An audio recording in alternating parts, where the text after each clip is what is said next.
Waouh, est-ce qu'on peut s'élever juste pour la lecture de la parole et après on va prier.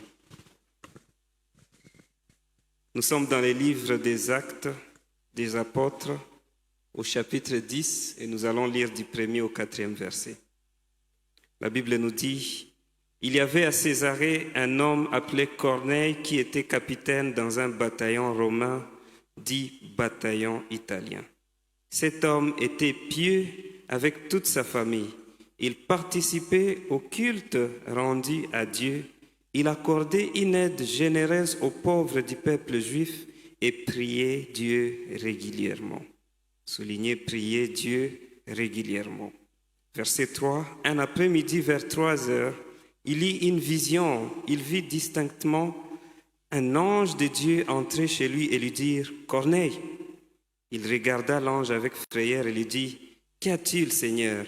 L'ange lui répondit: Dieu a prêté attention à tes prières. Soulignez, Dieu a prêté attention à tes prières et à l'aide que tu as apportée aux pauvres, et il ne t'oublie pas. Parole du Seigneur. Prions. Éternel notre Dieu, nous te disons merci pour les moments magnifiques que nous sommes en train de passer en ta présence. Merci Seigneur parce que maintenant, encore une fois, tu veux nous parler et nous croyons Seigneur qu'ici et maintenant, tu vas nous toucher. C'est notre prière encore une fois cet après-midi. C'est pourquoi Père, je prie que tu puisses encore une fois te révéler à nous et nous aider à te connaître plus, mais aussi à faire des prières que toi, auxquelles tu tires attention et que tu exauces dans notre vie. Nous te les prions dans les noms précieux de notre Seigneur et Sauveur Jésus-Christ. Amen. Amen. Vous pouvez vous mettre. Voilà, pour ceux qui ne me connaissent pas, je m'appelle Jérémie Ndabo. Je sers au sein de la jeunesse de cette paroisse, dans l'aumônerie de la jeunesse de cette paroisse, mais je sers aussi dans beaucoup de capacités, notamment au culte anglophone et partout où le Seigneur m'appelle à servir. Amen. Combien d'entre vous veulent faire des prières qui attirent l'attention de Dieu? Nous voulons tous faire des prières qui attirent l'attention du ciel, des prières comme celle de Corneille où l'ange de Dieu vient vers lui et lui dit: Dieu a prêté attention à tes prières. En tout cas, c'est ça ma prière pour aujourd'hui. C'est ça même quand je suis en train de voir combien nous sommes dans cette atmosphère, dans ce désir de prier et d'élever nos voix vers Dieu. Je me suis en train de me dire, en tout cas, oui, c'est bien de prier, mais je vais prier pour que le ciel fasse attention à mes prières. C'est bien de prier, mais c'est bien aussi de prier pour que le ciel exauce nos prières. Amen. Nous voulons prier pour être exaucés. Et c'est ça le thème d'aujourd'hui. Prier pour être exaucés. Parce qu'il ne suffit pas seulement de prier, mais nous voulons prier pour être exaucés. Nous voulons faire des prières auxquelles le ciel va faire quoi? Va faire attention. Amen. Et il y a des secrets, il y a des choses derrière ce genre de prières que j'aimerais que la parole du Seigneur puisse nous révéler encore une fois cet après-midi. Amen. Nous voulons faire des prières auxquelles Dieu tire attention.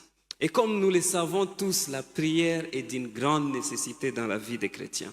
Il y a une image que j'ai demandé aux médias de nous projeter cet après-midi. C'est l'image des motards. Je sais que beaucoup d'entre nous qui vivent à Goma ont déjà emprunté ces moyens de transport, n'est-ce pas? Tout le monde, n'est-ce pas? Ce que j'ai déjà remarqué avec les motards, c'est que leur indicateur de carburant, il est toujours presque à empty.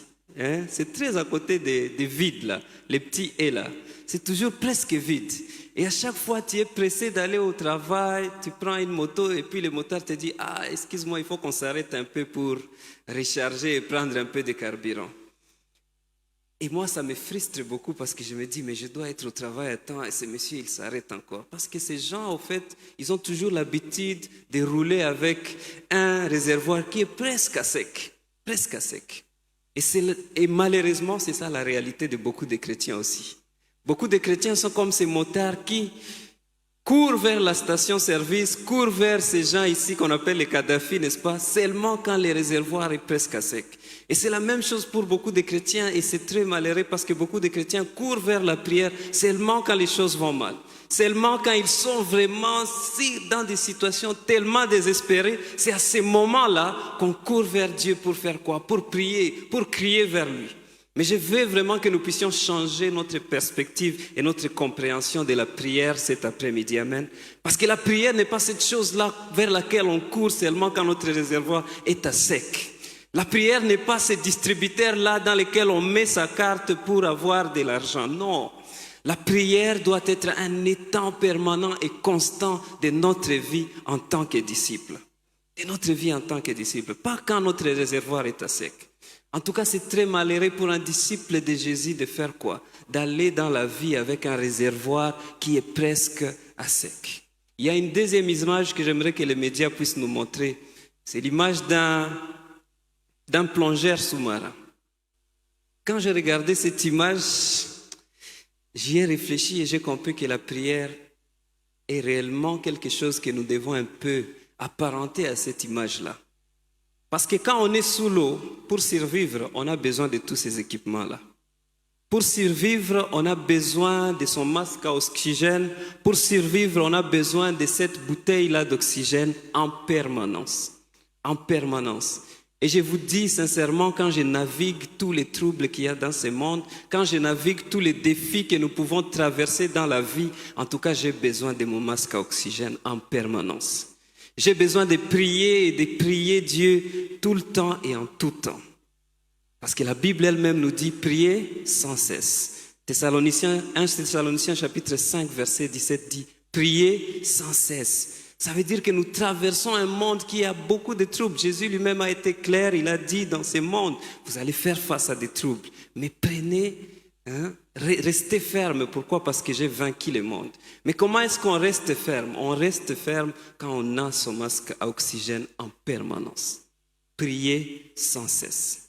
Jésus était un homme de prière. La première église telle que nous la voyons était une église qui priait. Joshua nous a parlé la semaine passée de comment ils étaient en train de prier, ils étaient dans un même lieu. Et c'est à ce moment-là que le Saint-Esprit est descendu sur eux.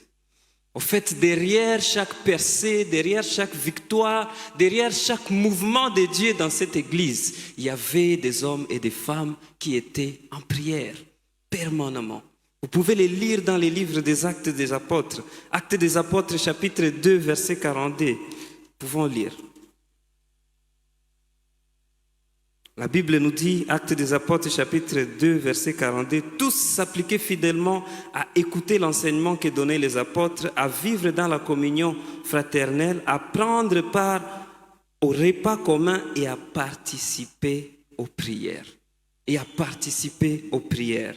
Actes des Apôtres, chapitre 4, verset 24. Même chose, même refrain qui revient. On dit, après avoir entendu ces récits, les croyants adressèrent d'un commun accord cette prière à Dieu. Maître, c'est toi qui as créé le ciel et la terre et la mer et tout ce qui s'y trouve.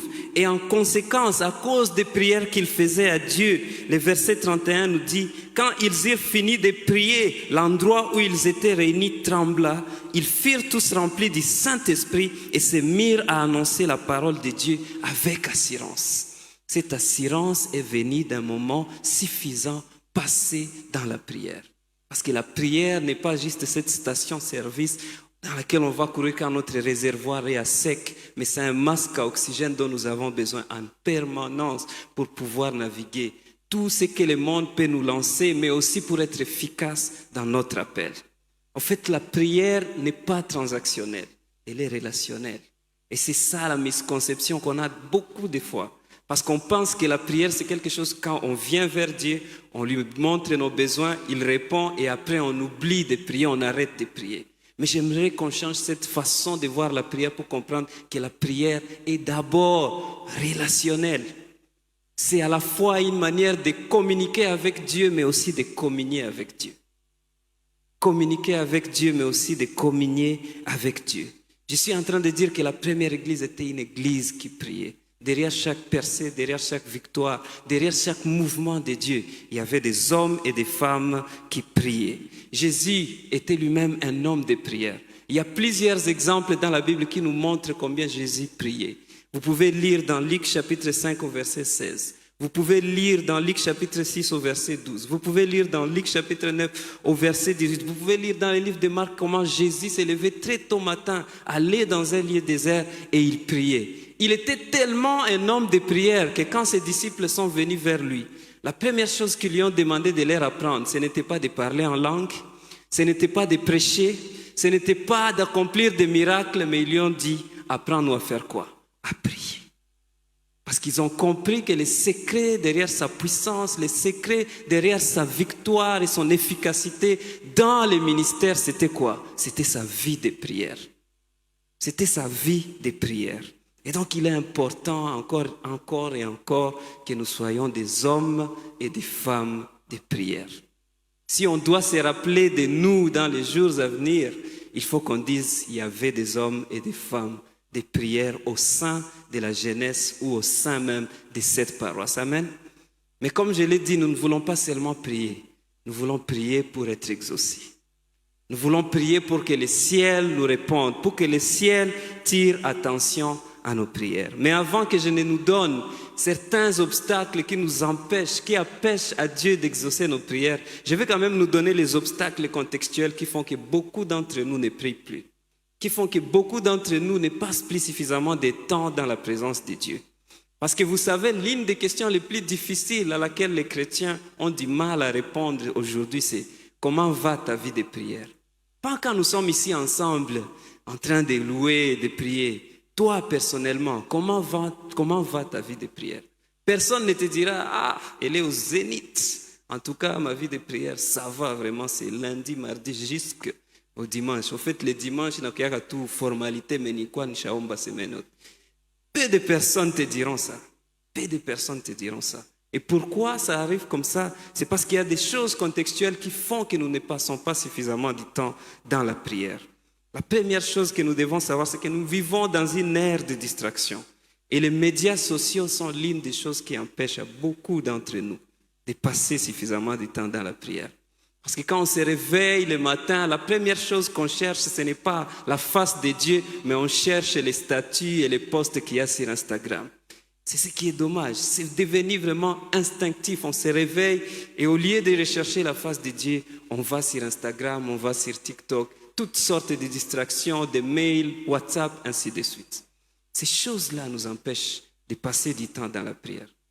Parce qu'à l'exemple de Jésus, le meilleur moment pour prier Dieu, c'est le matin. Jésus s'est levé très tôt matin et il allait prier parce que cette prière-là était en train de faire quoi? D'effrayer, d'apporter la faveur de Dieu sur toute la journée. Mais malheureusement, pour beaucoup d'entre nous, on n'a plus le temps de le faire à cause de quoi? À cause de la distraction actuelle. Il y a l'Internet, il y a la diffusion en continu de contenu. On a accès à beaucoup de contenus maintenant.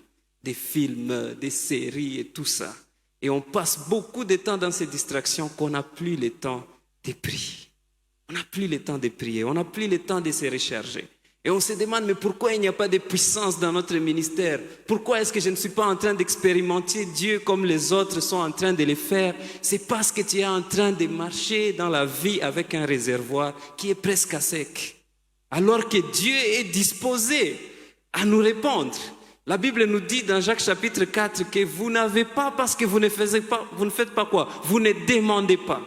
Vous n'avez pas parce que vous ne demandez pas. Dieu est disposé et prêt à écouter nos prières. Mais est-ce que nous demandons? Est-ce que nous passons suffisamment de temps en train de prier? Parce que Corneille, que nous venons de voir ici, on nous dit qu'il priait régulièrement. Dans d'autres versions, on dit constamment.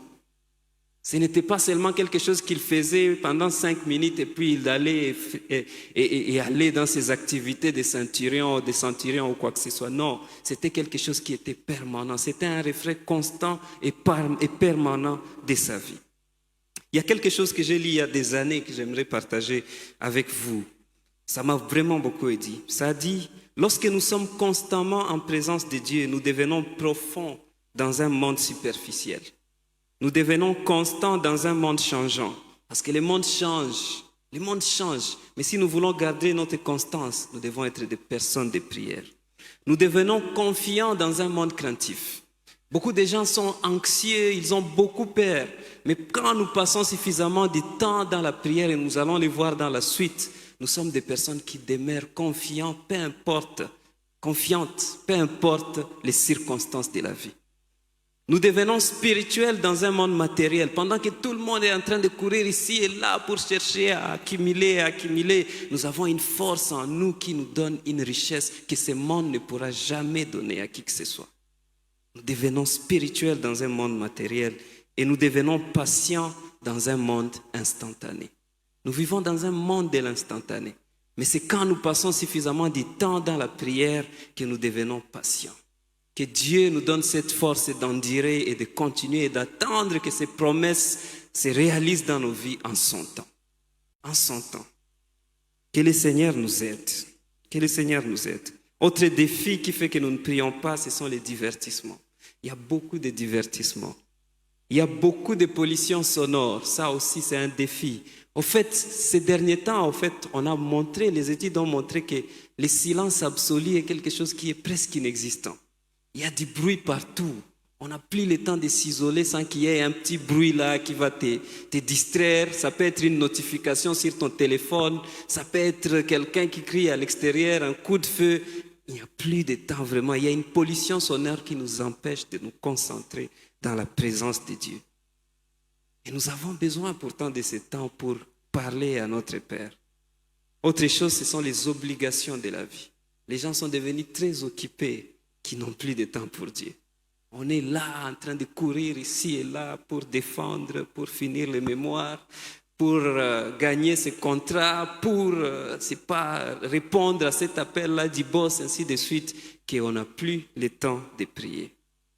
Mais alors je vais vous suggérer quelque chose qui pourrait nous aider tous. Parce qu'au fait, ce qui fait que beaucoup de gens ne prient pas, c'est parce qu'ils pensent que la prière, c'est quelque chose que tu ajoutes à toutes ces choses-là que je viens de citer. Ils pensent que la prière, c'est quelque chose de plus que tu dois encore ajouter à toutes ces obligations. Mais je vais vous suggérer un principe qui m'a beaucoup aidé et qui va vous aider aussi. C'est que pour pouvoir prier, nous devons penser soustraction et pas addition. Soustraction et pas addition. Ça veut dire que dans toutes ces choses qui t'occupent, toutes ces choses qui te prennent beaucoup de temps, regarde quelles sont les choses que je peux soustraire pour pouvoir prier. Est-ce que ce sont les films? Est-ce que ce sont les séries? Est-ce que c'est mon temps sur Instagram? Est-ce que c'est mon temps sur TikTok? Quelles sont les choses que je vais soustraire pour avoir une vie de prière qui est riche? Une vie de prière qui me construit et qui me fortifie et qui me propulse dans ma destinée avec Dieu. Dans ma destinée avec Dieu. Parce que c'est très important. Je suis en train de dire que la prière est d'abord relationnelle avant d'être transactionnelle. Imaginez que vous venez de courtiser une fille. Je parle maintenant avec vous. Vous venez de courtiser une fille, n'est-ce pas? Elle dit oui. Qu'est-ce que vous faites après? Est-ce que vous arrêtez de lui parler? Vous commencez à avoir des rendez-vous, n'est-ce pas? Réguliers d'ailleurs, chaque semaine. Vous vous dites, en tout cas, chaque jeudi, il faut tunakutana na wapi kwa bon pain, n'est-ce pas? Il faut qu'on se rencontre à yake nyumbani. Il faut qu'on se rencontre quelque part. Pourquoi vous faites ça? C'est pour enrichir cette relation, n'est-ce pas? C'est pour que cette relation-là soit entretenue. Il faut un moment spécial où vous deux, vous allez avoir du temps pour faire quoi? Pour causer, pour enrichir, pour planifier. C'est ça, c'est cette idée-là, c'est cette philosophie que j'aimerais que nous puissions avoir quand nous prions, quand nous pensons à la prière. Parce que si notre relation avec Dieu doit être entretenue, alors il lui faut ce temps-là. Il lui faut ce temps où nous devons aussi prendre et dire, en tout cas, ça y est, nous avons un rendez-vous na Mungu. C'est une sortie avec Dieu. Amen. Nous devons les faire. Même si on nous dit de prier sans cesse, mais ce moment-là, il est très important. Le fait de lui avoir dit, je t'aime ne suffit pas. Il faut aussi que tu l'amènes. Et même quand on est marié, c'est toujours important. C'est toujours important de l'amener. Heureusement qu'il n'y en a pas beaucoup ici, des mariés. Très important. La prière est d'abord relationnelle avant d'être transactionnelle. D'abord. Alors, quels sont les obstacles, les choses qui empêchent à Dieu d'exaucer nos prières? Parce que nous ne voulons pas seulement prier, je répète encore, mais nous voulons prier pour être exaucés. Quelles sont les choses qui font que tu pries, mais tes prières sont bloquées quelque part? Ils n'arrivent pas. Les autres sont en train de dire, en tout cas, moi je rends grâce à Dieu parce que j'ai prié, il a fait ceci, il a fait cela. Mais toi tu dis, mais moi je prie, mais ça n'arrive pas. Pourquoi? Je vais nous donner quelques obstacles. Il y en a plusieurs. Cette liste n'est pas exhaustive, mais j'ai pensé qu'il est important qu'on puisse regarder à ceci. Le premier obstacle, c'est prier avec des mauvaises motivations. Prier avec des mauvaises motivations. Qu'est-ce que je vais dire par là? Il y a beaucoup de personnes qui prient juste pour donner l'impression d'être spirituel. Jésus en a même parlé dans le livre de Matthieu. Il y a des gens qui prient comme les pharisiens. Matthieu chapitre 6, verset 5. Jésus dit, lorsque vous priez, ne soyez pas comme des hypocrites qui aiment à prier debout dans les synagogues et au coin des rues pour être vus des hommes. C'est déjà une mauvaise motivation. Tu pries juste pour que les gens disent, ah, en tout cas, les grands, anaomba sana. Ama les sœurs, anaomba sana. Déjà, c'est une mauvaise motivation qui va bloquer tes prières. Je vous l'ai dit en vérité, ils reçoivent leurs récompenses. Quel genre de récompense? Mais quand tu pries, entre dans ta chambre, ferme ta porte et prie ton Père qui est là dans les lieux secrets. Et ton Père qui voit dans les secrets te les rendra. Une mauvaise motivation serait de prier juste pour être vu. Juste pour faire croire aux gens que nous sommes aussi des personnes de prière. C'est déjà quelque chose qui bloque l'exaucement de nos prières. Parce que la motivation, elle n'est pas bonne. Une autre mauvaise motivation, c'est de prier égoïstement. Il y a des personnes qui disent, ah, comment est-ce que les autres font pour prier pendant 2 heures, 3 heures? Ah, Seigneur, merci pour papa, merci pour maman, merci pour les frais scolaires.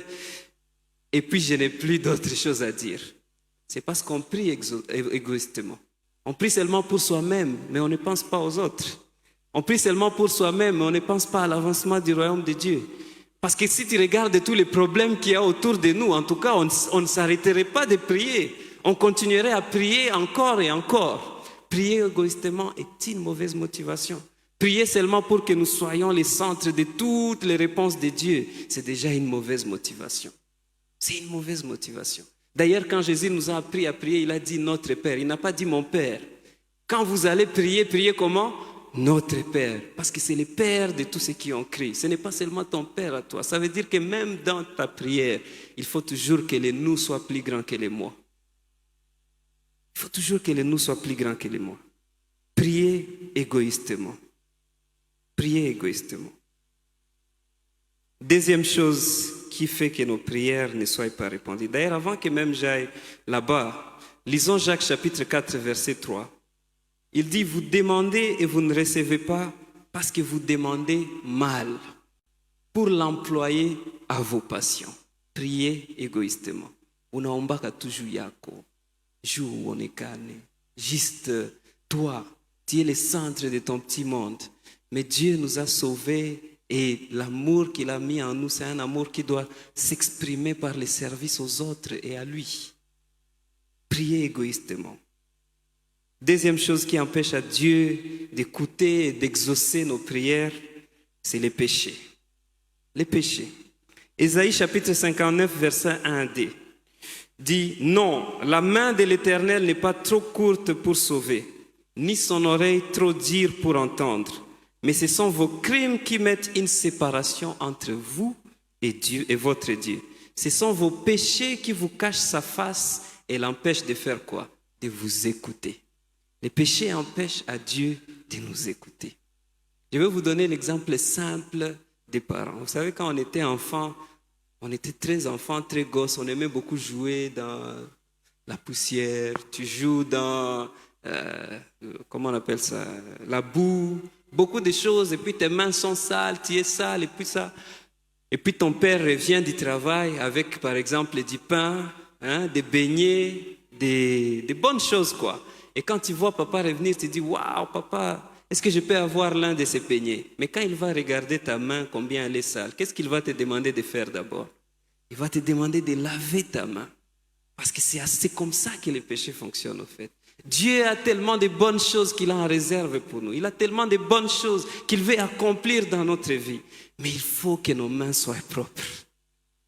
Pour que nous puissions les étendre, qu'il ait le plaisir de faire quoi? De nous donner toutes ces bonnes choses qu'il a pour nous.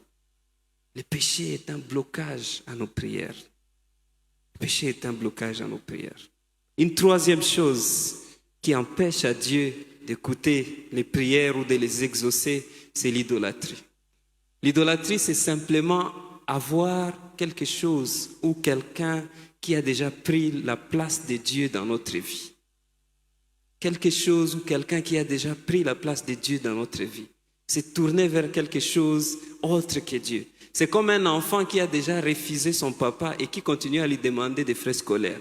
En tout cas, mais tu veux encore lui demander quoi? Des frais académiques et tout ça. Il y a une parole dans Ézéchiel chapitre 14 que j'aimerais vous lire.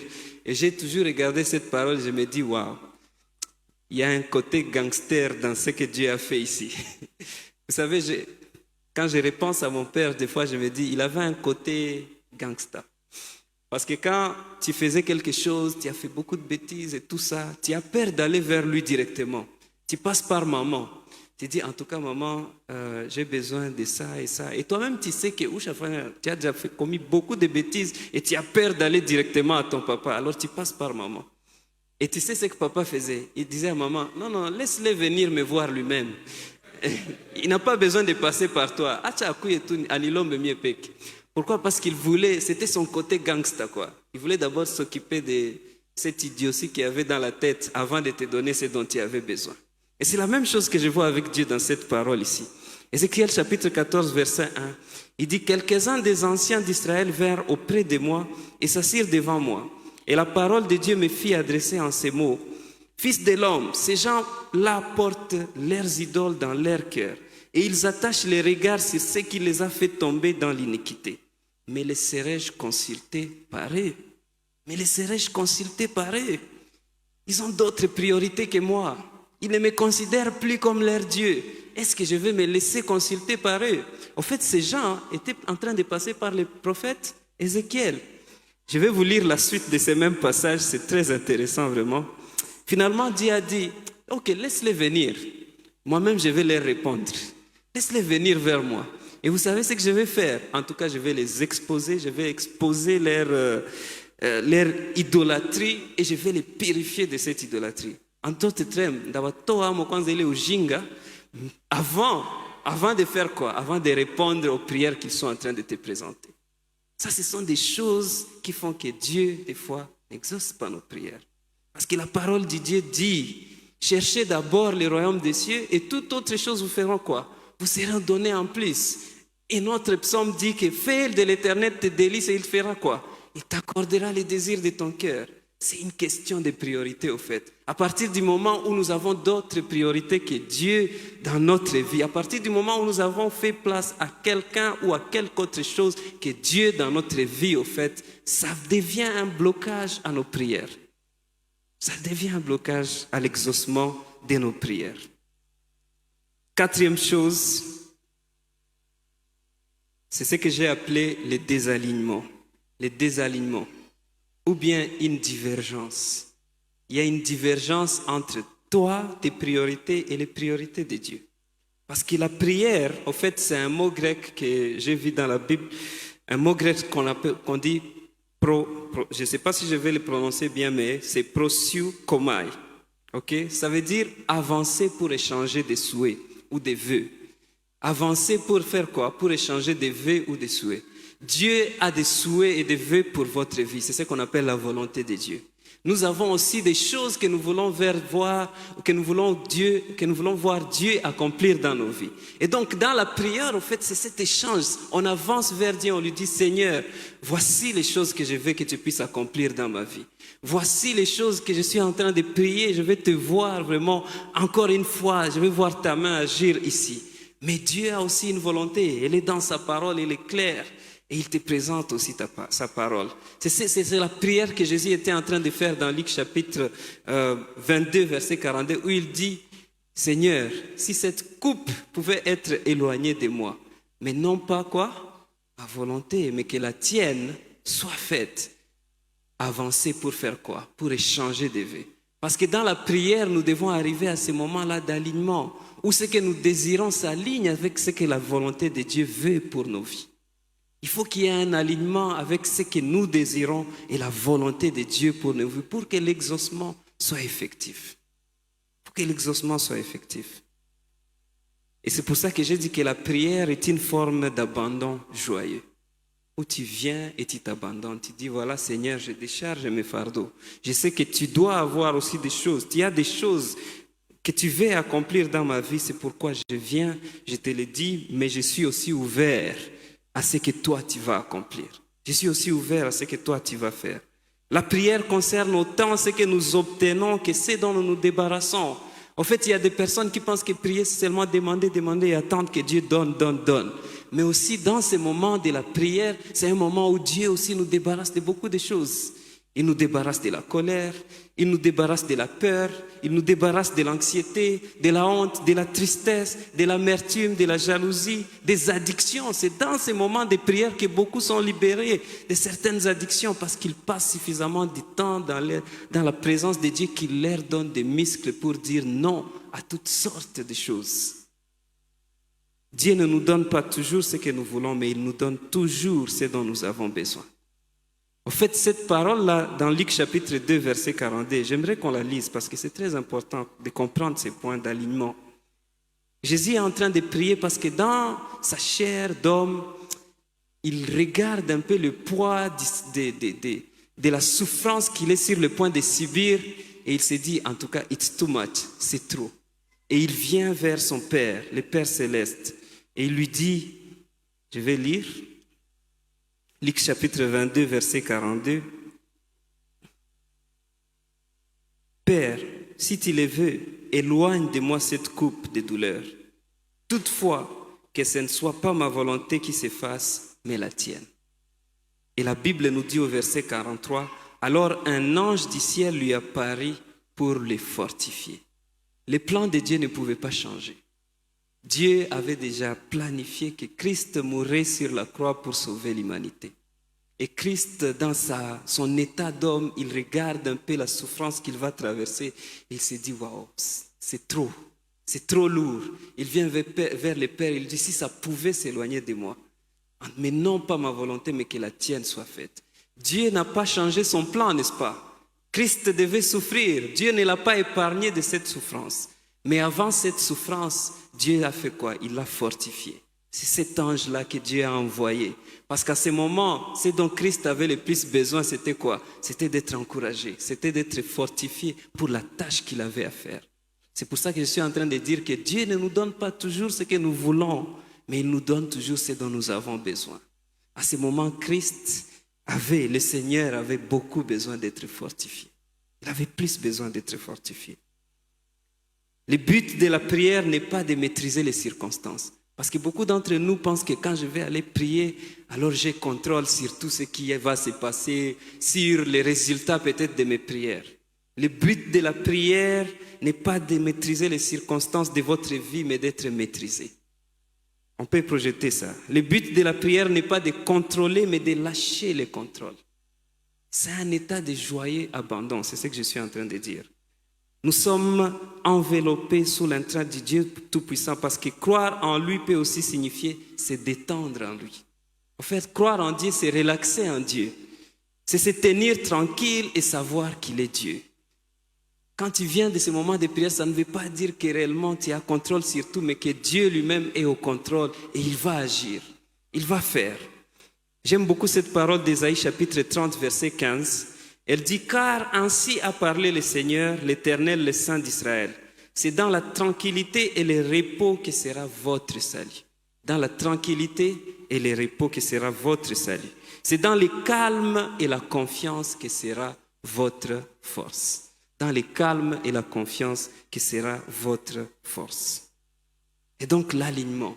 Nous devons prier de manière à ce qu'à un moment, pendant que nous passons suffisamment du temps dans la prière, ce que nous souhaitons et la volonté de Dieu s'alignent. Et là, vous verrez exaucement sur exaucement. Exaucement sur exaucement. Parce que plus nous passons du temps dans la parole de Dieu, plus nous passons du temps dans la prière, nos priorités et ses priorités s'alignent. Les désirs qu'il a pour le monde et les désirs que nous voulons aussi avoir pour le monde vont s'aligner. Il va conformer notre pensée, notre intelligence à ce qu'il veut aussi accomplir dans ce monde. Et c'est là que tu vois des personnes qui marchent, ils demandent à Dieu quelque chose. Et ça arrive. Pourquoi? Parce qu'ils sont en train de marcher dans la volonté de Dieu. Encore et encore. C'est ça, cet alignement-là dont je suis en train de parler. Amen. Autre obstacle, cinquième, qui empêche à Dieu, ou bien qui font comme un obstacle entre l'exaucement de nos prières, qui sont obstacles à l'exaucement de nos prières. Numéro 5, c'est l'avarice dans nos dons et l'injustice. Nous venons de lire l'histoire de Corneille. On ne nous décrit pas Corneille comme étant une personne qui priait seulement. La Bible dit dans Actes chapitre 10, au 2e verset, cet homme était pieux et avec toute sa famille, il participait au culte rendu à Dieu. Il accordait une aide généreuse aux pauvres du peuple juif et priait Dieu régulièrement. Corneille n'était pas seulement un homme de prière, c'était aussi un homme généreux. La Bible nous dit dans Luc chapitre 6, verset 38, « Donnez et il vous sera donné. On versera dans votre sein une bonne mesure serrée, secouée et qui déborde, car on vous mesurera avec la mesure dont vous vous serez servi. » Vous savez quoi? Quand j'ai lu ce verset, j'ai compris un très grand principe et qui est vrai, prouvé, je l'ai déjà vu encore et encore dans ma vie. C'est qu'à chaque fois que tu donnes, c'est ce que Dieu est en train de dire ici. Si tu donnes dans un petit gobelet comme ça, c'est ça la provision que tu es en train de constituer pour ce qu'on te donnera aussi. Parce que quand tu donnes dans un grand gobelet comme ça veut dire que tu es aussi en train de te préparer à faire quoi? À recevoir dans un grand gobelet. C'est un peu ce que ce verset est en train de dire.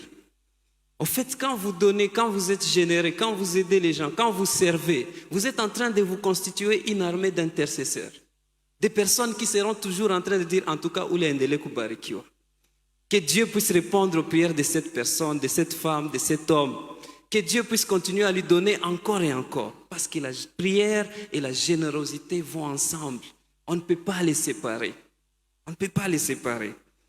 Proverbe chapitre 21, verset 13 dit, « Celui qui ferme son oreille au cri du pauvre criera lui-même et n'aura point de réponse. » Le manque de générosité, l'avarice est un blocage à l'exaucement des prières.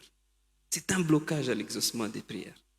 Je répète encore une fois cette parole de Luc. Il dit, car on vous mesurera avec la mesure dont vous vous serez servi. Donc si tu donnes avec kakopo kapataivi, il y a provision et qu'on a préparé. C'est ça que tu prépares pour qu'on puisse aussi te donner. Quand on va te déverser comme ça, on va te donner dans ce petit verre-là. Est-ce qu'on est en train de se comprendre? On est en train de se comprendre. La générosité et la prière vont ensemble. Ensemble. Et à chaque fois que je vous donne, à chaque fois que vous êtes en train de servir les gens, je le répète et je le dis encore, vous êtes en train de vous constituer une armée d'intercesseurs. Des personnes qui voudront toujours vous voir réussir. Parce qu'ils savent que plus Dieu vous bénit, ils sont aussi bénis. Ils sont aussi bénis à travers vous. Ésaïe chapitre 58 aussi, il parle de l'injustice, il parle de quel est le vrai jeûne. On va lire très rapidement.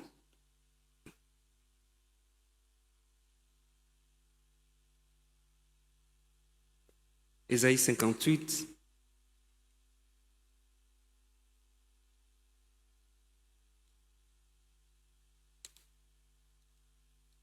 La Bible dit, crie à pleine voix, ne te retiens pas, dit le Seigneur, comme le son du corps que ta voix porte loin. Dénonce à mon peuple sa révolte, aux descendants de Jacob leur faute. Jour après jour, tournés vers moi, ils désirent connaître ce que j'attends d'eux.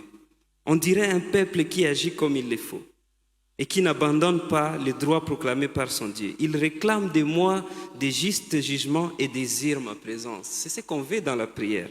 Mais ils me disent, à quoi bon pratiquer le jeûne si tu ne vois pas? À quoi bon nous priver si tu ne le remarques pas? Alors je réponds, constatez-les vous-même. Jeûner ne vous empêche pas de saisir une bonne affaire et de malmener vos employés. Ça veut dire de faire de l'injustice. Ni de vous quereller et de donner des coups de poing. Quand vous jeûnez ainsi, votre prière ne m'atteint pas. L'injustice, la manière dont on traite les personnes qui sont autour de nous, peut être un blocage à nos prières. Ça peut être soit une voie à travers laquelle Dieu va nous exaucer, soit un blocage à nos prières. Et je vous l'ai dit, tout ce qu'on fait revient toujours vers nous d'une manière ou d'une autre. D'une manière ou d'une autre. Il voulait dire servez, soyez généreux. Autant que vous priez, rassurez-vous aussi que vous êtes en train de servir et d'être généreux. Parce qu'on donne à celui qui donne. On donne à celui qui donne. Dernier obstacle, avant-dernière, mais celui-là, je vais le sauter. On peut passer au 7e. J'ai dit une mauvaise idée de Dieu. Une mauvaise idée de Dieu. Une mauvaise connaissance de Dieu. En fait, vous devez savoir que ce qui vous vient à l'esprit quand vous pensez à Dieu va affermir ou affaiblir votre vie de prière. Ce qui vous vient à l'esprit quand vous pensez à Dieu va affermir ou affaiblir votre vie de prière. Je vais vous donner un exemple simple. Je m'excuse, je vais utiliser par exemple l'exemple de notre pasteur. Nous, quand nous approchons les pasteurs, nous l'appelons révérend, n'est-ce pas? Bonjour révérend, j'ai besoin de ça. Ce n'est pas la même manière dont son fils l'approche. Quand son fils vient vers lui, il ne vient pas de manière formelle, non, il vient vers qui? Vers son papa. Il ne l'appelle pas révérend. Quand il arrive à la maison, Moïse qui est là, il n'appelle pas pasteur révérend, non, il l'appelle papa. Vous comprenez?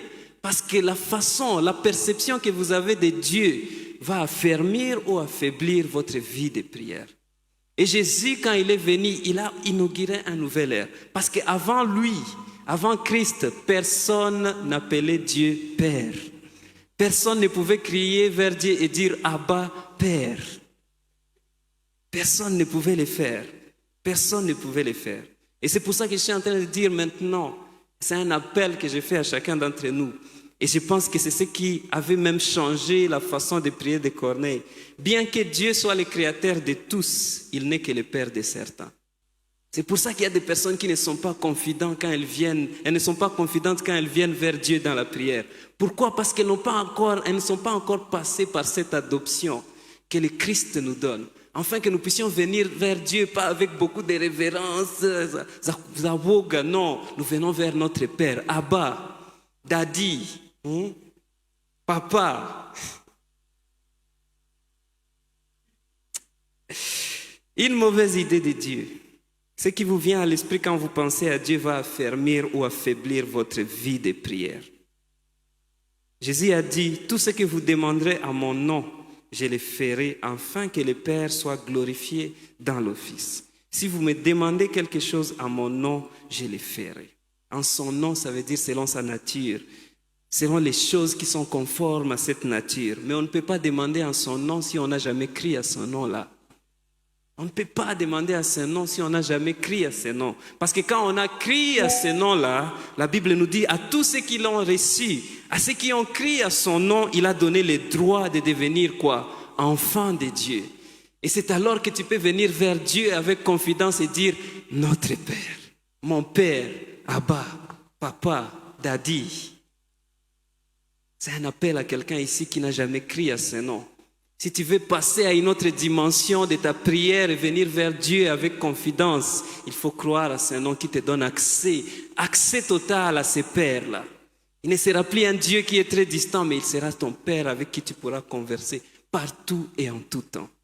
En fait, quand Dieu est celui à qui on peut interrompre. Vous savez, nos pères, des fois, ils sont occupés parce qu'ils sont en réunion et tout ça. Mais vous devez savoir qu'avec ces pères-là, vous pouvez interrompre ces réunions à tout moment. Il sera toujours prêt à vous répondre, à condition que vous ayez écrit à ce nom-là, le nom de Jésus qui vous donne accès total au Père. Amen. C'est un appel que je suis en train de lancer à quelqu'un aujourd'hui. Si tu n'as jamais crié à Christ comme ton Seigneur et Sauveur, aujourd'hui, il va te donner accès à quoi? À l'accès total au Père. Et tes prières vont passer d'une dimension à une autre. Parce que quand tu demandes des choses en son nom, il va les faire. Parce que tu es un enfant de Dieu. Amen. Nous allons nous lever, nous allons prier. Nous allons demander à Dieu de faire ça aujourd'hui. D'ouvrir les yeux à quelqu'un afin que sa vie de prière passe d'une prière qui n'est jamais exaucée à une prière qui est exaucée parce qu'il est en train de prier au nom de Christ. Le nom qui donne accès au Père, le nom qui nous donne accès total à la personne de Dieu. Amen. Cette saison, il y a un cantique qui est en train de me bénir énormément. J'aimerais qu'on les chante ensemble. J'espère que vous le connaissez. Ça dit, les cieux s'ouvrent. Les anges montent, descendent, les fils de l'homme étant ces lieux. nos cœurs disposés, parfum déversé, nos âmes assoiffées s'attendent à toi. Yeshua, Yeshua, Hamashiach. Ici et maintenant, ici et maintenant, ça se passe maintenant. Ici et maintenant, touché. Ici et maintenant, ici et maintenant, ça se passe maintenant. Ici et maintenant, touché. Ici et maintenant, ça se passe maintenant. Ici et maintenant, touché. Si tu es là et tu n'as jamais crié en ce nom qui te donne accès à Dieu, un accès total à Dieu, ici et maintenant, Dieu peut le faire. Dieu peut te donner accès à Dieu. Tu peux croire aujourd'hui en ce Jésus parce qu'il a les bras ouverts pour t'accueillir dans sa présence et te donner accès total au Père. Si tu es là aujourd'hui, Dieu a besoin de te voir répondre à cet appel. Ici et maintenant, ça se passe maintenant. Ça se passe maintenant. Ici et maintenant, touché. Nous allons prier pour quelques personnes. Nous allons prier pour ces personnes qui n'ont pas encore accès au Père. Pour ces personnes qui n'ont pas encore crié au nom de Jésus. Peut-être que tu es là et tu n'as jamais crié en Christ comme ton Seigneur et Sauveur. Aujourd'hui, ici et maintenant, cette invitation est étendue vers toi. Et si tu es là, nous allons te demander humblement de lever ta main et de dire: Seigneur, ici et maintenant, je vais être touché par toi. Je vais avoir accès au Père. Si tu es là, c'est un appel pour toi. Aujourd'hui, nous voulons prier avec toi et demander à Dieu de t'aider. Afin que toi aussi, tu puisses avoir des prières que Dieu va exaucer et que tu puisses être bénéficiaire des grâces et de l'accès total que nous avons au Père. Oui, Seigneur, s'il y a quelqu'un qui est là et qui veut dire: oui, Seigneur, je vais avoir cet accès total au Père, je vais voir mes prières être exaucées, elle va lever sa main et dire: Seigneur, j'ai besoin de toi. Aide-moi, Seigneur, à être en communion totale avec toi. Nous voulons également prier pour toutes ces personnes qui ont eu d'autres priorités dans leur vie que Dieu. C'est vrai que tu viens à l'église, mais tu n'es pas totalement dévoué à Dieu. La Bible nous dit que Corneille était un homme pieux. Dans d'autres versions, on dit qu'il était dévoué. Ça veut dire qu'il n'était pas ni chaud ni froid. Il était totalement dévoué à Dieu. Il s'était déjà totalement donné au service à Dieu. Et ses prières n'avaient aucun obstacle lié au fait qu'il avait de doubles standards. Non, il était totalement dedans. Il était dans la volonté de Dieu. Il était en train de chercher d'abord le royaume des cieux. Et Dieu l'a amené d'une dimension de relation à une autre. Et si tu es là cet après-midi et tu es dans ces doubles standards, cette vie de double standard, où ta vie chrétienne c'est seulement une vie de dimanche, nous voulons prier pour toi. Nous voulons demander à Dieu de te donner la capacité et la force de les servir complètement, sans double standard, complètement, et de ne pas avoir d'autres priorités que lui, afin que sa volonté s'accomplisse dans sa vie. Oh, ici et maintenant, touché. Ici et maintenant, oh, ça se passe maintenant. Et si tu es là et cette prière te concerne, tu vas également demander à Dieu de t'aider afin que tu puisses être totalement dévoué à lui. Ça se passe maintenant. Ici et maintenant, touché. Ici et maintenant, ça se passe maintenant. Alléluia. Ici et maintenant, touché. Nous voulons également prier pour ceux qui sont encore dans toutes sortes de formes d'addiction, de distraction, qui les empêchent de prier Dieu. Peut-être que pour toi, ce sont les réseaux sociaux. Peut-être que pour quelqu'un d'autre ici, ce sont les films, les séries, et toutes sortes de distractions. Peut-être que c'est une relation qui t'empêche d'être totalement dévoué à Dieu. Nous voulons demander à Dieu de t'aider, afin que tes prières soient riches, afin que ta vie de prière et ta communion avec Dieu puissent t'aider à être fortifié, à construire cette force de l'intérieur qui va te permettre d'être efficace dans ton appel.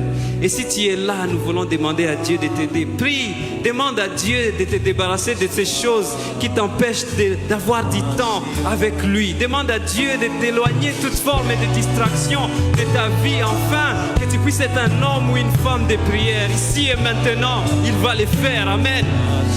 Oh, ici et maintenant, ça se passe maintenant. Ici et maintenant, touché. Ici et maintenant, oh, ça se passe maintenant. Ici et maintenant, touché. Oui Seigneur, nous te disons merci parce que tu as entendu les prières de tes enfants. Et nous croyons Seigneur qu'à partir de ce moment, ici et maintenant, notre vie de prière sera riche. Nous allons voir Seigneur ta main agissante dans nos vies Seigneur. Père éternel, si l'un de ces obstacles que nous venons de citer concerne quelqu'un ici Seigneur, nous prions qu'au nom de Jésus Seigneur, qu'il soit éloigné de nous, enfin que l'exaucement soit notre partage. Au nom de Jésus, Amen, Amen, Amen.